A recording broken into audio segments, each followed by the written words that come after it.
أعوذ بالله من الشيطان الرجيم بسم الله الرحمن الرحيم الحمد لله رب العالمين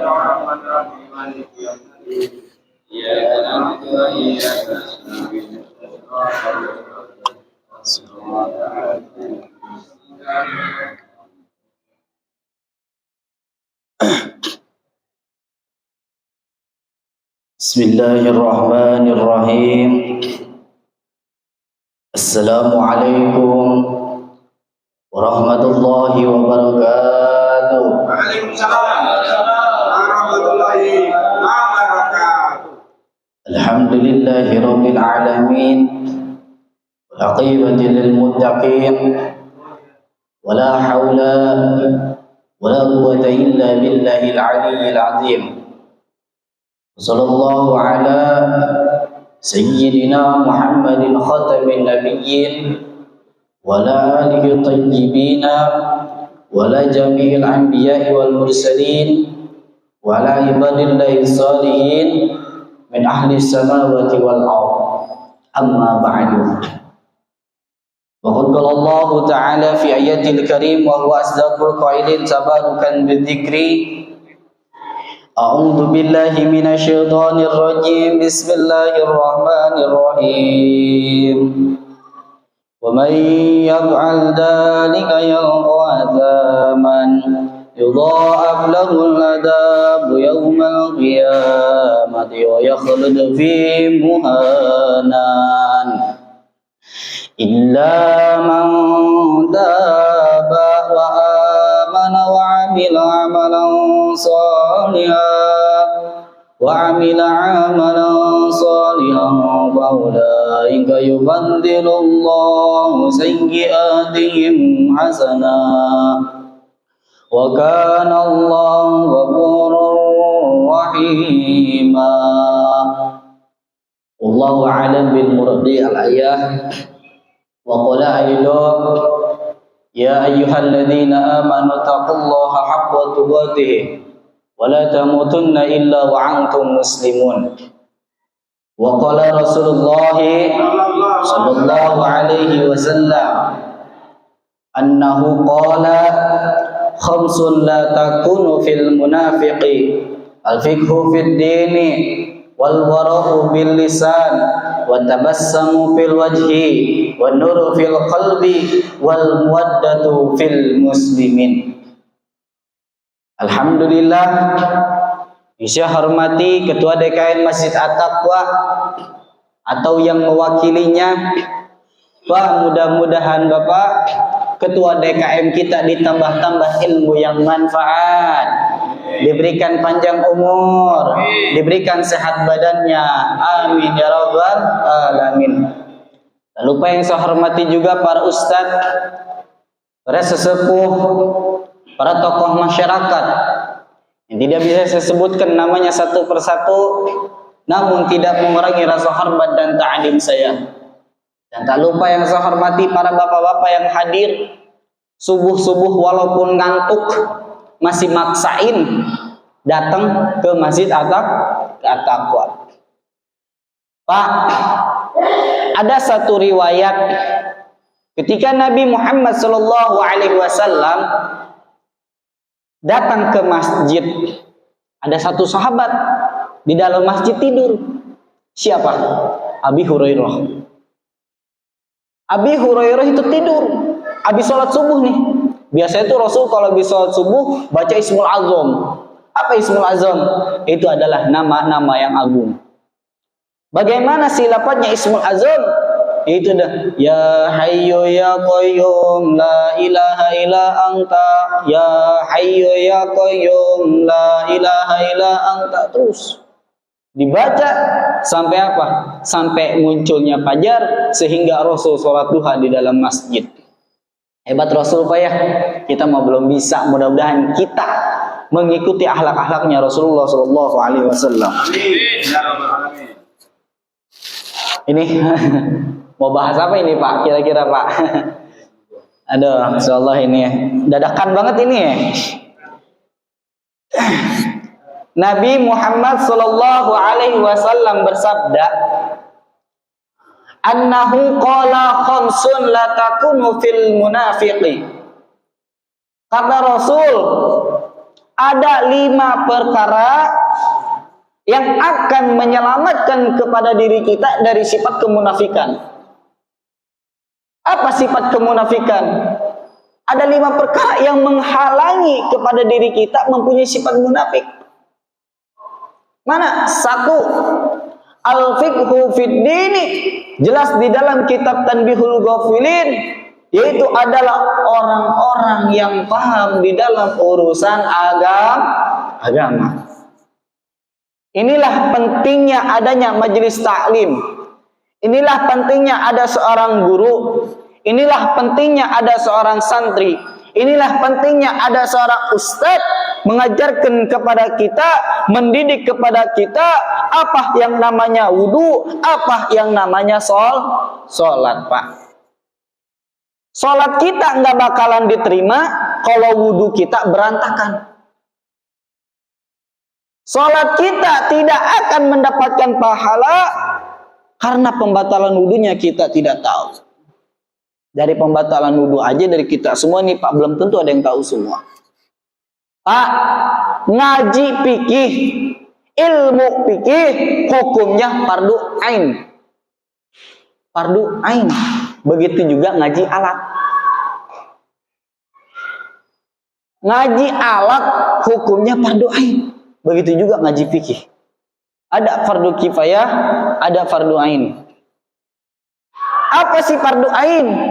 Ada satu orang yang mempelajari satu ilmu tersebut, satu kampung dosanya akan diampuni oleh Allah Subhanahu wa taala. Tapi kalau fardu kifayah, satu kampung harus menjalankannya. Apa fardu kifayah? Contoh tetangga kita ada yang meninggal lalu kita salatkan, itu hukumnya fardu kifayah. Beruntungnya Pak ada santri di satu daerah. Beruntungnya ada ustadz di satu daerah menyampaikan ilmu kepada kita. Menyampaikan nasihat kepada kita. Mau muda umurnya, mau tua umurnya. Ingat, seseorang mempunyai ilmunya masing-masing. Maka dari situ kita harus saling menghargai dan saling menghormati. Mau yang muda ngajarin ke kita. Tapi kalau yang muda lebih berilmu daripada kita, di situ kata Rasul apa? Sunnah kita mencium tangan anak muda tersebut jika anak muda tersebut mempunyai ilmu. Lalu bagaimana anak muda yang mempunyai ilmu bersalaman kepada orang tua? Itu menghargai akan ketuaannya daripada anak muda. Menghargai. Ini yang namanya ngaji diri. Di mana letak kesalahan kita? Di mana kesalahan kita di dalam bab wudu kita? Di mana kesalahan kita di dalam tata cara salat kita? Wa minal ma'asil lisan. Kata Syekh Nawawi di dalam kitab Is'adur Rafiqnya, sarahnya kitab Sulamut Taufik, jelas Pak, sebagian daripada maksiat lisan, sebagian daripada dosanya lisan, itu adalah orang-orang yang membaca Al-Fatihah tidak dengan hati-hati di dalam sholat. Di luar sholat apa? Membaca Quran dengan secara cepat-cepat. Contoh yang cepat nih, Bismillahirrahmanirrahim. Begitu, itu haram jatuhnya. Itu maksiat jatuhnya. Bukannya dapat ilmu, malah maksiat. Itu di dalam kitab Is'adur Rafiq, juz kedua, halaman 76. Kalau nggak salah, kalau saya nggak hilang. Sebagian daripada maksiat lisan juga yang mana lagi Pak? Adalah orang-orang yang selalu membicarakan kesalahan orang lain. Pak, di bulan Ramadan, bulan yang penuh dengan keberkahan, bulan yang penuh dengan kesucian, maka pergunakanlah di bulan suci Ramadan ini lisan kita berzikir kepada Allah, lisan kita bersalawat kepada Rasulullah Sallallahu Alaihi Wasallam. Pak, nih ada satu riwayat. Ini saya mah ngeluarin riwayat aja dulu ya. Ini mah buat itibar kepada kita semua. Mudah-mudahan kita bisa ngikuti daripada alimin ulama kita. Satu riwayat Pak, ada tukang gali kuburan. Ini tukang gali kuburan, dia bukannya ngegali buat ngubur, tapi malah kuburan yang udah dipendam, digali sama dia. Itu semua jenazah nggak ada yang madep kiblat. Itu mayat nggak ada yang madep kiblat. Mayatnya nggak ada yang madep kiblat, Pak. Cuman ada satu mayat yang tetap bersih, wangi, putih kain kafannya. Masya Allah, Pak, sampai dia kaget. Ini tapi yang meninggalnya ini anak raja, perempuan. Saking cakepnya itu anak raja. Nih Pak nih, kain kafannya dibuka, pengen dipakai itu sama si laki-laki tersebut. Ditampar, Pak. Mustahil yang udah mati bisa nampar. Ditampar, wah, juga. Nih, betapak di sini Pak, 5 jari. Tamparan wanita. Kata wanita tersebut apa? Ente mau sampai kapan ente tobat? Mau sampai kapan ente ngelakuin hal seperti ini? Anak udah mati sama ente masih berani ente pakai. Kata itu wanita tersebut. Udahlah, singkat cerita, dia datang ke satu ulama. Siapa ulama tersebut? Yaitu adalah Hasan Basri. Dia datang ke Hasan Basri. Hasan Basri lagi ngajar begini nih. Karena jamaahnya ribuan, muridnya ribuan. Hasan Basri ngelihat satu jemaah kok ada yang pakai cadar cuman setengah doang. Kan kalau Imam Badawi, saking tampannya Imam Badawi itu wajahnya ditutupi semua, Pak. Itu Imam Badawi saking tampannya. Tapi kalau ini beda, cuma setengah doang. Yang ditutupi apa? Luka yang kena tamparan dari wanita tersebut. Ini anak raja, Pak. Anak raja cuman soleha, diangkat jadi waliatullah. Mudah-mudahan istri-istri kita diangkat jadi wali, Pak ya. Dia kudu berusaha kita, Pak. Kudu berusaha. Anak-anak kita, istri-istri kita, cucu-cucu kita, keluarga kita ini direkapah ke pondok-pondok pesantren. Di zaman sekarang, Pak, pesantren itu pengen ditutup, bahkan pengen dibubarkan karena ada kasus kemarin tuh pembunuhan di pondok pesantren. Sebenarnya bukan pesantrennya yang salah, akan tetapi orang-orang yang ada di dalam pesantrennya yang salah. Karena apa? Al-ulama'u umamul rasul. Ulama yaitu adalah amanahnya para rasul. Kalau ulama yang nggak amanah, ulama yang tidak ingin menyampaikan kebenaran, ulama yang menyembunyikan terhadap kebenaran, ulama yang membela terhadap kebatilan, bukan ulama-ulama yang amanah, bukan ustadz yang amanah, bukan abuya yang amanah, bukan ajangan yang amanah, akan tetapi ulama-ulama yang berkhianat kepada Rasulullah SAW.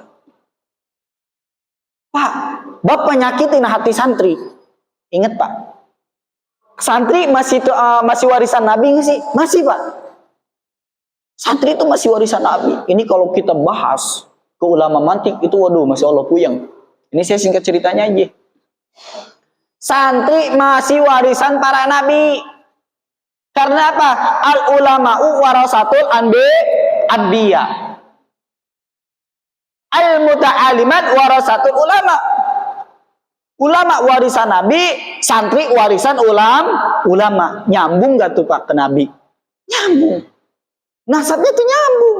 Hati-hati Pak, jangan pernah menyakiti hati seorang santri. Jika hati seorang santri tersakiti, tergores sama kita, maka ingat doa santri lebih ijabah daripada kita. Kenapa? Santri itu dikobongnya, di pengalaman saya, dikobongnya tuh seadanya. Dikirimin enggak sama orang tuanya, itu makan seadanya. Kadang ada nasi di kastrol, kalau bahasa di sini itu apa? Panci. Itu kerak, Pak, kerak dimakan. Walaupun kerak yang kemarin direbus, campur pakai garam. Masya Allah, Pak, nikmatnya tidak bisa terkalahkan oleh hotel yang berbintang 5, oleh restoran yang berbintang 5. Nggak bisa. Karena Pak, di restoran tuh kerak garing tuh nggak ada. Kerak goreng tuh nggak ada. Nggak ada, Pak.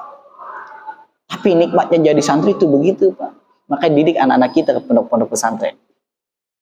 Pak, di akhir zaman sekarang orang-orang Yahudi, orang-orang kafir memerangi kepada kita dengan cara berpakaian, dengan cara berakhlak, dengan cara akidah.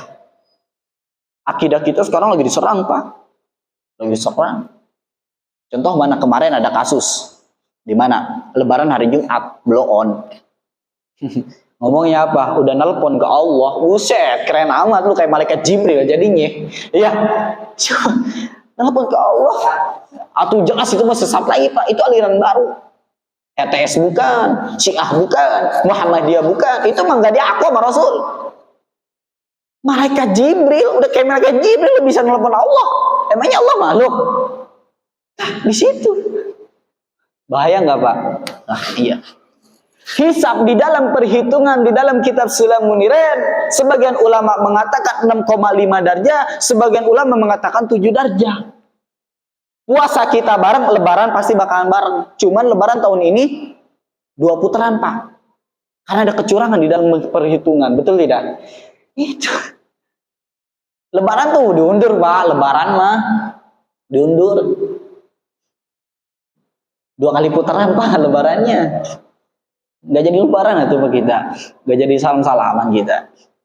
Itu Pak. Makanya hati-hati Pak. Akhir zaman sekarang didik anak-anak kita. Ada satu kampung Pak. Saya datang ke satu kampung.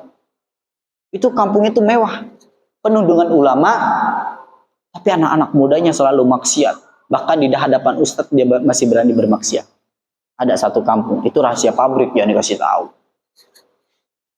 Satu kampung Pak. Sedih saya di situ. Miris. Saya punya teman bukan santri Pak. Saya punya teman tuh, preman-preman. Saya sengaja gabungnya apa? Sebaik-baiknya seseorang yang bergabung dengan orang-orang yang kotor, orang-orang kotor tersebut ingin bertaubat, maka ingat apa kata Imam Ghazali, akan dijamin masuk ke dalam surga. Di situ kita bisa menilai seseorang itu dari hati kita masing-masing. Itu kata Imam Ghazali. Itu Pak, hati-hati Pak anak-anak kita. Kita jangan lalai sama anak-anak kita. Kita punya anak perempuan, nikahin. Buru-buru nikahin. Umur 20 tahun ke atas. Minimal umur 22 tahun tuh. Kalau kita punya anak perawan, nikahin pas secepatnya. Kalau bisa bapak nyari mantu santri. Nyari mantunya santri. Kalau enggak ustadz. Banyak kota bumi ustadz. Yang masih muda. Nah, Ustadz Nurdin, Ustadz Totong. Masih muda itu. Nggak apa-apa jadi yang kedua. Kalau anaknya mau mah. Itu Pak. Kalau kita punya anak perawan, hati-hati. Anak perawan di akhir zaman sekarang Pak. Ngelihat yang good looking. Ngelihat yang bermobil. Ngelihat yang bermotor. Langsung yang kel. Coba ya Bapak. Dandan kayak anak muda. Datang ke sana ke depan. Ngabuburit nyari tobrut. Apa tobrutnya itu? Anak-anak zaman sekarang gitu.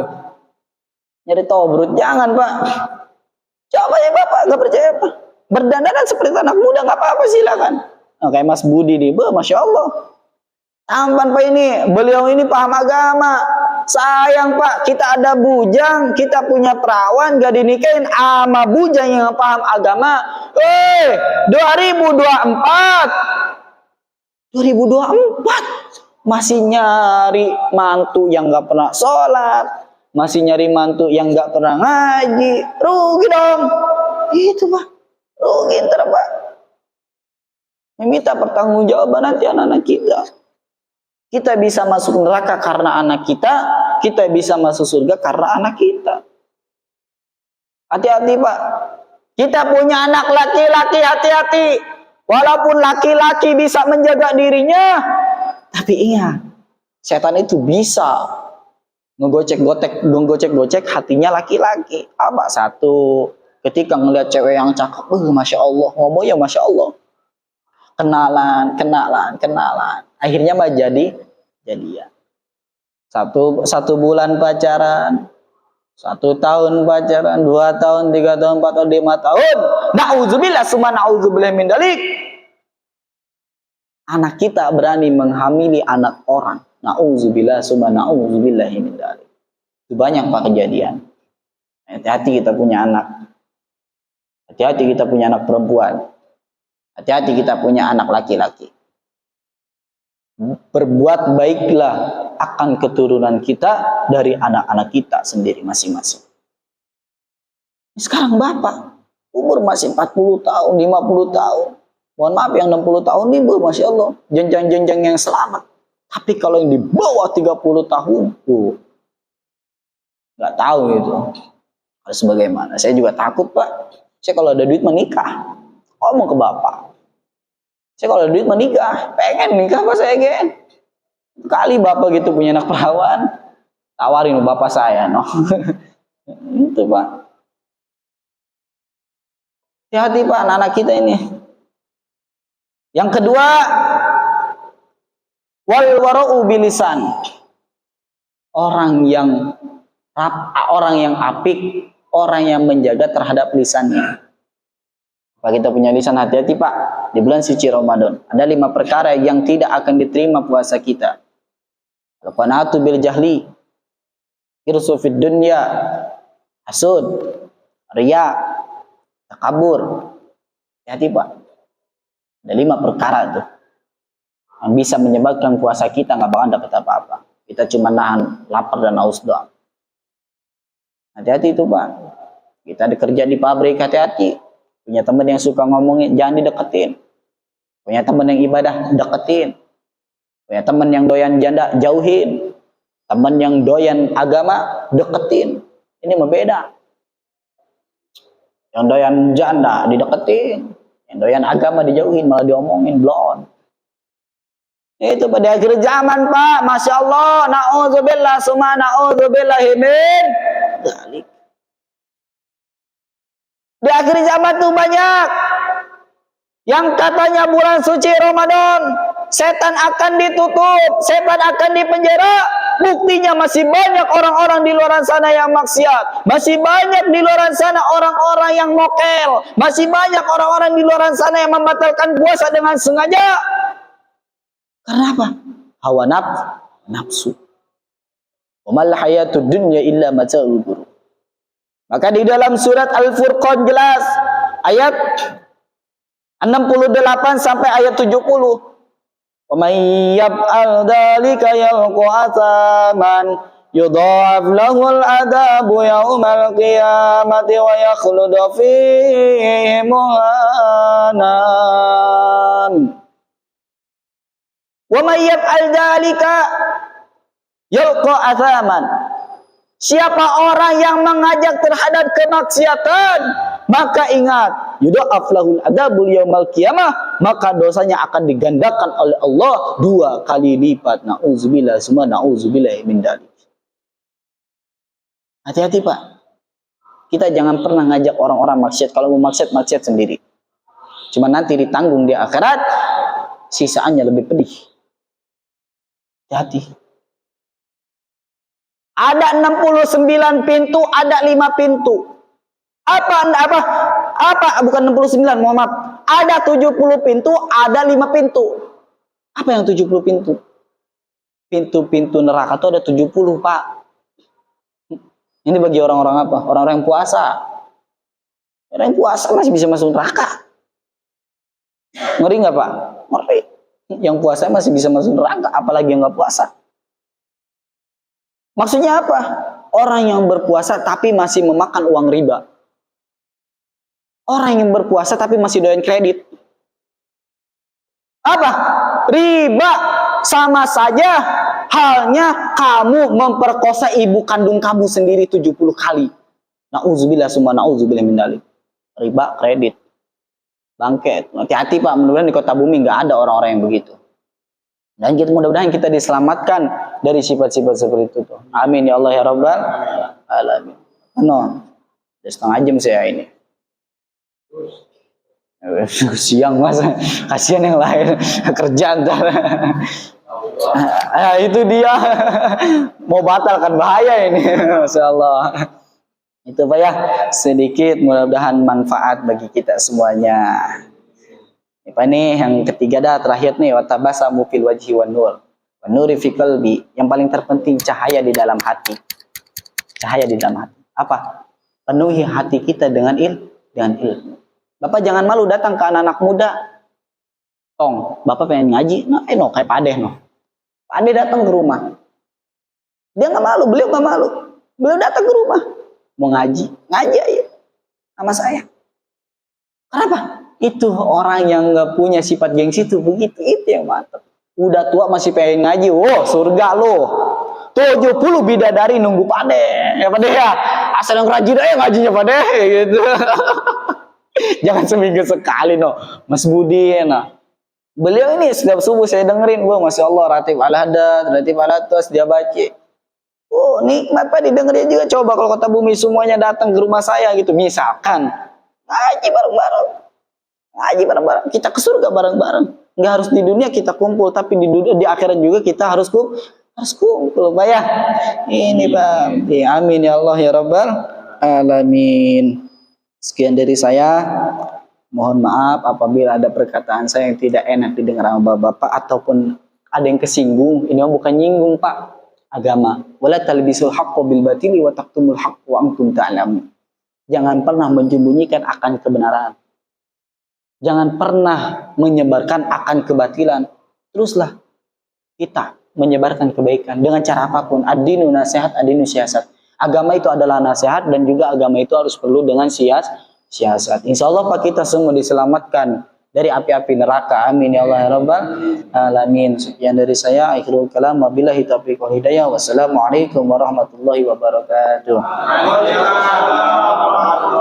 Sallallahu ala Muhammad sallallahu alaihi wasallam. Sallallahu ala Muhammad sallallahu alaihi wasallam. Sallallahu ala Muhammad sallallahu alaihi wasallam.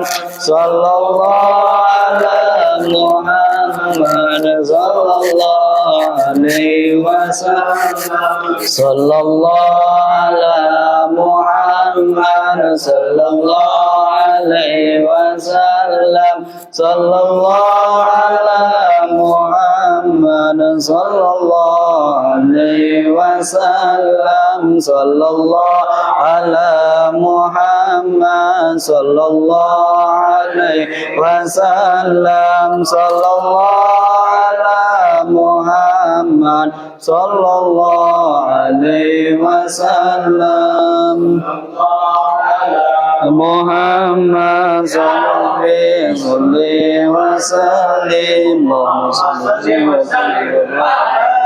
alaihi wasallam.